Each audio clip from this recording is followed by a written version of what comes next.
كلما ناديت يا ربي قال يا عبدي أنا الله. في ربيع كرم الله وأتى الناصر من الله. في ربيع كرم الله وأتى الناصر من الله. في ربيع كرم الله وأتى الناصر من الله. في ربيع كرم الله وأتى الناصر من الله. يا له شهر عظيم وكريم كرم الله. Salam alaikum. Je vais vous parler effectivement d'une association dont je suis la présidente. Vous étiez à l'intervention du professeur avant, je pense. Il vous a parlé d'éthique islamique. Justement, en parlant d'éthique, nous on a décidé dans notre association Al-Razi de s'occuper de l'éthique appliquée à l'éducation. Puisque l'éthique ne doit pas rester un principe théorique, mais doit s'appliquer dans différents champs de la vie. Nous, on a choisi celui de l'éducation. Pourquoi l'éducation? Parce que, déjà selon nous, la seule voie possible en éducation, la seule voie pédagogique possible, c'est celle des pédagogies alternatives. Alors, je ne vais pas vous expliquer ici très profondément ce que c'est, mais c'est une autre façon de concevoir l'enseignement. Et c'est une autre façon notamment de concevoir les relations entre les personnes. Vous savez que notre religion, c'est din al-mu'amala, c'est-à-dire les relations sociales, humaines, entre les jeunes et les moins jeunes, les hommes, les femmes, entre soi et soi. Voilà, et c'est tout ça qui nous intéresse, nous, dans la pédagogie, dans l'éducation, dans l'enseignement. On a un hadith très important, je vais vous en donner le sens général.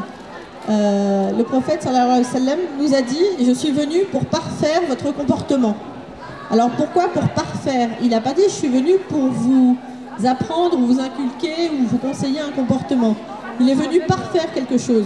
Pourquoi? Parce que l'être humain, il est déjà avec sa fitra. C'est-à-dire que si on reste sur notre prime nature, on est déjà dans la bonne voie. Et le prophète Mohammed sallallahu alayhi wa sallam, il est venu parfaire ça. Et ça, c'est quelque chose qu'on va utiliser énormément. C'est vraiment le cœur des métiers de l'éducation. Alors pourquoi est-ce qu'on se préoccupe, nous, avant tout, des enfants? Parce que les enfants, justement, c'est ceux qui sont le plus fidèles, conformes et proches de la fitra. Ils ne sont pas encore déformés, entre guillemets, comme nous, adultes, on peut l'être. Nous, avec le temps, avec la vie, avec nos expériences, avec les difficultés, on se déforme, on perd un petit peu de notre humanité parfois. Surtout, voilà, par exemple ici, dans les grandes villes, on s'éloigne un petit peu de notre prime nature. On adopte des comportements d'adaptation qui nous éloignent de ce qu'on est censé être. L'enfant, non. L'enfant, il est au plus proche de l'état dans lequel Allah l'a créé. Ça, c'est une première raison. La deuxième raison, c'est que du coup, cet enfant, c'est lui qui est le plus vulnérable au comportement non éthique. Puisque justement, il est resté à cette prime nature. Il est authentique, donc un comportement non éthique va le heurter, le toucher d'autant plus. Nous, on a appris à se défendre, on a des filtres, on se crée des filtres, mais l'enfant n'a pas ces filtres-là. Il arrive voilà, authentique, comme il a été créé, sans trop se déformer, sans créer ces barrières de défense ou ces mécanismes que nous, adultes, on a eu le temps de se créer. Et donc ça en fait le public cible, entre guillemets, le plus important et le plus intéressant en matière d'éducation. Alors au fil de notre travail, puisqu'on existe depuis 2009, on a eu le temps de se rendre compte qu'il fallait travailler donc, sur l'enfant, que c'était vraiment la priorité, mais que ça ne suffisait pas. Qu'en travaillant sur l'enfant, on allait être naturellement amené à aussi s'intéresser aux adultes qui l'entourent. Donc en premier lieu, ses parents, évidemment, ses éducateurs principaux, Et puis tous les autres adultes qu'il va côtoyer, donc les encadrants à l'école, dans ses loisirs, il va être amené à côtoyer des animateurs, donc des adultes, parents eux-mêmes, etc. Et parfois de jeunes adultes qui ne sont pas encore confrontés à la parentalité. Donc ça, ce sont les deux acteurs principaux qui vont côtoyer l'enfant et qui vont être la source de ces comportements non éthiques dont je parlais juste avant et qui sont susceptibles de le heurter.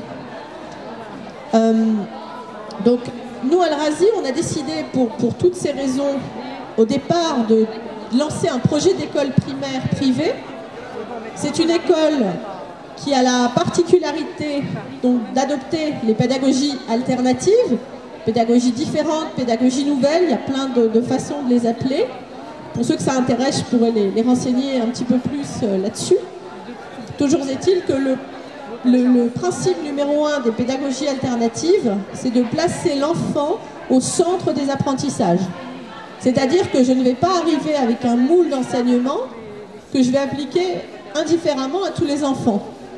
Je vais arriver avec des contenus que je vais tenter de partager, de transmettre avec l'enfant de manière individualisée, de manière adaptée à chacun. Chaque enfant est une personne différente. Et ça, on ne le prend pas assez souvent en compte. Donc comme je disais, on a commencé par un projet d'école primaire.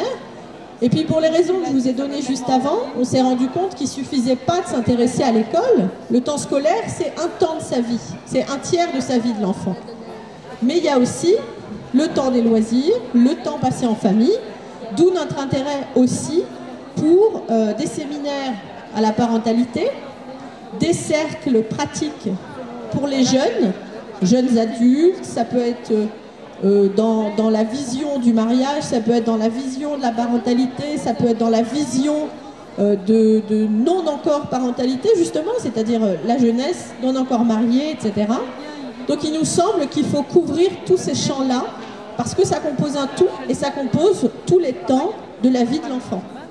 Donc l'école, les loisirs, les temps passés en famille, et puis au-delà de tout ça, si vraiment on veut être ambitieux et changer les choses dans le fond, il faut aussi envisager de revoir toute la littérature de jeunesse, la façon dont les livres sont conçus, les dessins animés, les DVD qu'on leur propose, je ne sais pas, les jouets, les vêtements, les loisirs, voilà, tout est envisagé avec des lunettes plus éthiques, comme on disait. Il nous semble vraiment que l'éthique en général, c'est-à-dire l'éthique universelle, qui existe et qui nous rassemble tous, c'est-à-dire musulmans, non musulmans, toute confession, non croyants, il y a une éthique qui existe et qui commence à émerger très très fort vraiment. Alors il y en a pour qui ça s'exprime plus par le bio, l'écologie, il y en a d'autres, ça va être à la lumière de leur foi. Il y en a d'autres, ça va être, je ne sais pas, par une éthique médicale. Chacun dans un domaine, mais l'éthique doit s'appliquer dans tous les domaines de la vie. Et il nous semble vraiment que dans le domaine de l'éducation, en particulier, ce qui est le plus proche de nos principes islamiques et de notre éthique islamique, c'est ça, c'est cette voie des pédagogies alternatives qui s'intéresse vraiment à chaque enfant en tant que personne, pas en tant que petit être à qui on doit inculquer des informations et qu'on doit formater d'une certaine façon, mais plutôt comme une petite fleur qu'on aide à pousser, qui a en elle tout ce qu'il faut pour pousser, mais juste il faut lui donner certaines clés à certains moments. Dans ce cadre-là, nous on collabore de très très près, on fait partie du mouvement de l'éducation nouvelle, et on collabore de très près avec un centre de formation et de labellisation, enfin de certification, pardon, justement pour ce type de projet d'école qui s'appelle Éducation en héritage.